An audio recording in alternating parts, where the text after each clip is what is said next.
అందరికీ నమస్కారం అండి. ఎస్ఎల్ తెలుగు స్టోరీస్కి స్వాగతం.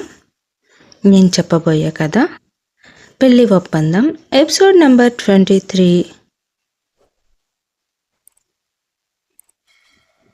మరిన్ని కథల కోసం నా ఛానల్ని సబ్స్క్రైబ్ చేయండి. నేను ఏడుస్తూ ఉంటే మా నాన్న నా కోసం కంగారు పడుతున్నారు అని గమనించిన మిహిరా కళ్ళు తుడుచుకొని, నాన్న నేను బాగున్నాను, మీరు ఎలా ఉన్నారు, అమ్మా తమ్ముడు బాగున్నారా అంది మిహిరా. నువ్వు లేకుండా ఎలా బాగుంటాం మిహిరా, అమ్మా నేను నీ గురించి బాధపడని క్షణం లేదు. అమ్మ నీ పక్కన ఉందా నాన్నా?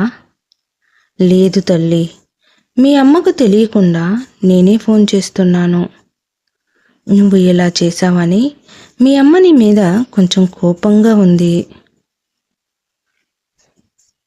అమ్మకు కోపం వస్తుందని నాకు తెలుసు నాన్న, కానీ ఏం చేయను, నా పరిస్థితి అలాంటిది అని ఆలోచనలోనికి వెళ్ళిన మిహిరా వెంటనే ఆలోచన నుంచి బయటకు వచ్చి, నాన్న మీకు ఒకటి చెప్పాలి, మన బ్యాంక్ అప్పు మొత్తం కట్టేశాము అని అంది మిహిరా. మాకు తెలుసు మిహిరా. తెలుసా, ఎవరు చెప్పారు నాన్న అంటూ ఆశ్చర్యంతో అంది మిహిరా. సూర్య వాళ్ళ నాన్నను చూసేందుకు హాస్పిటల్కి వెళ్తే అక్కడకు వరుణ్ కూడా వచ్చాడు. అతని ద్వారా మాకు తెలిసింది అని అన్నాడు ఈశ్వర్రావు. సూర్య వాళ్ళ నాన్నకి ఏమైంది? హాస్పిటల్లో ఉండడం ఏమిటి? ఆయనకి ఏమైంది నాన్న అంటూ కంగారుగా అంది మిహిరా. అంతా నీ వల్లనే మిహిరా అంటూ జరిగిన విషయం మొత్తం చెప్పాడు ఈశ్వర్రావు. అది విన్న మిహిరా మనసులో లేదు. నా వలన సూర్య వాళ్ళ కుటుంబం ఇంత బాధపడుతున్నారా, నన్ను క్షమించు నా సూర్య అని తన మనసులో బాధపడుతూ ఏడుస్తూ ఉంటే, అమ్మా మిహిరా, నిన్ను ఒకసారి చూడాలని ఉంది, నేను నీ దగ్గరికి వస్తాను అని ఈశ్వర్రావు అనగానే మీరా కంగారు పడుతూ,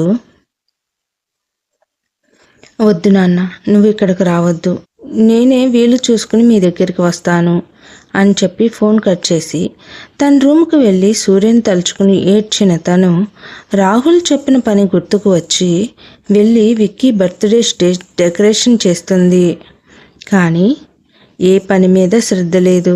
తన ఆలోచన అంతా సూర్య గురించి. ఇంకా తను తీసుకున్న నిర్ణయం సరైనదేనా? ఈ విషయాన్ని సూర్యకు చెప్పకుండా తప్పు చేశానా? అసలు నేను ఇలా ఎందుకు చేశాను అంటూ మరలా తనలో తాను ప్రశ్నల పోరాటంను ఎదుర్కొంటుంది మిహిరా. సాయంత్రం అయ్యింది. రాహుల్ ఆఫీస్ నుంచి ఇంటికి వచ్చి రావడమే మిహిరా మిహిరా అని అరుస్తూ ఉన్నాడు. తన గదిలో దుఃఖపు ఆలోచనల పోరాటంలో అలసి నీరసించిన మిహిరకు మెల్లగా రాహుల్ అరుపులు వినబడినాయి. ఏమైంది, అంతలా గట్టిగా పిలుస్తున్నాడు అని అనుకుంటూ గబగబా లేచి రాహుల్ దగ్గరికి వెళ్ళింది మిహిరా. మిహిరని చూసిన రాహుల్ చప్పట్లు కొడుతూ, చాలా బాగుంది మిహిరా, ఈరోజు నీ కష్టానికి, నువ్వు చేసిన పనులకు చప్పట్లు కొట్టలేకుండా ఉండలేకున్నాను. నిజంగా మీరు గ్రేట్. అవసరానికి ఒకలాగా, అవసరం తీరాక ఒకలాగా కదా.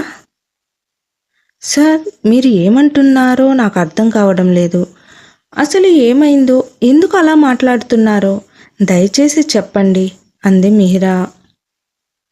అసలు నాకే నువ్వు అర్థం కావడం లేదు మిహిరా.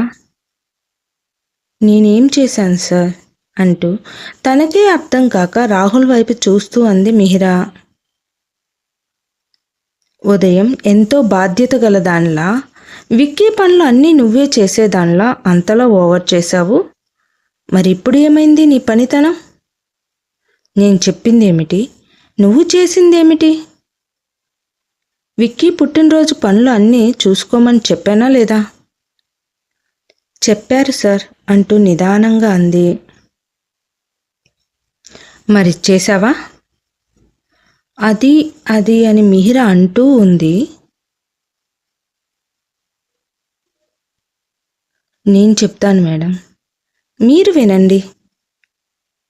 మిహిర భయంతో కూడిన అయోమయంలో రాహుల్ వైపు చూస్తూ ఉంది. ఉదయం నేను అటు వెళ్ళడమే తమరికి ఫోన్ వచ్చింది. అంతే, మేడం గారి మూడు అప్సెట్ అయ్యింది. ఇక పని మానేసి కన్నీళ్లకు పని చెప్పారు కదా మేడం. పాపం ఎప్పటిలాగానే పని చేస్తుంటే తీరిగ్గా మేడం వచ్చి అంటూ మిహిర చేతిని గట్టిగా పట్టుకుని బర్త్డే పార్టీ చేసే వేదిక దగ్గరకు కోపంగా లాక్కుని వెళ్ళాడు రాహుల్. చూడండి మేడం, మీరు ఈరోజు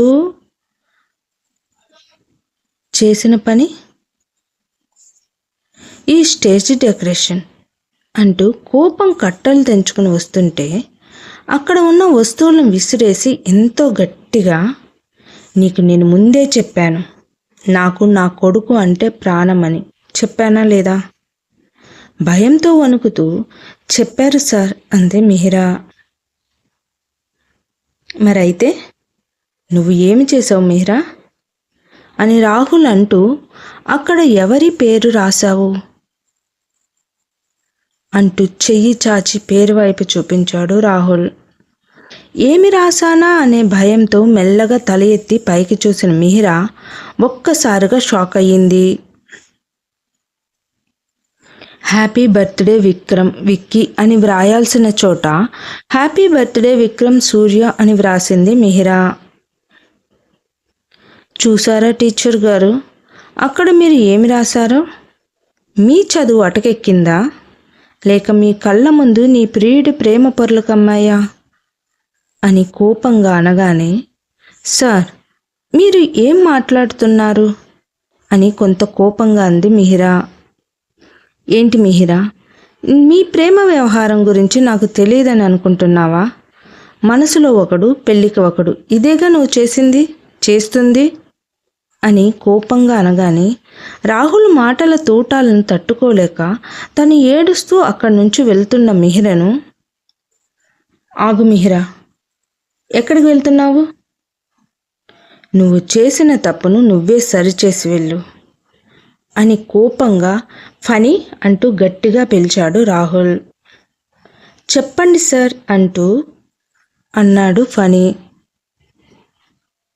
మిహిరకు ఈ రాత్రికి భోజనం పెట్టకు, నీకు వినిపించిందా అని మిహిర వైపు చూస్తూ అన్నాడు రాహుల్.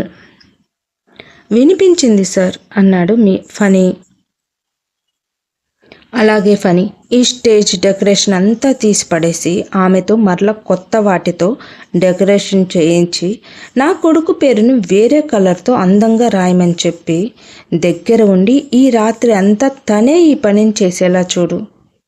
ఈసారి గనక తేడా వస్తే మాత్రం మిహిరతో పాటు నీకు కూడా శిక్ష పడుతుంది అని కోపంగా చెప్పి అక్కడి నుంచి వెళ్ళిపోయాడు రాహుల్.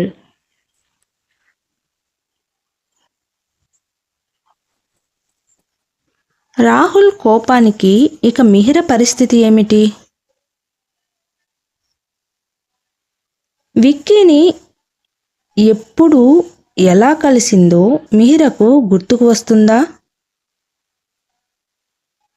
ఇక ఇదంతా మనం తరువాయి భాగంలో చూద్దాము.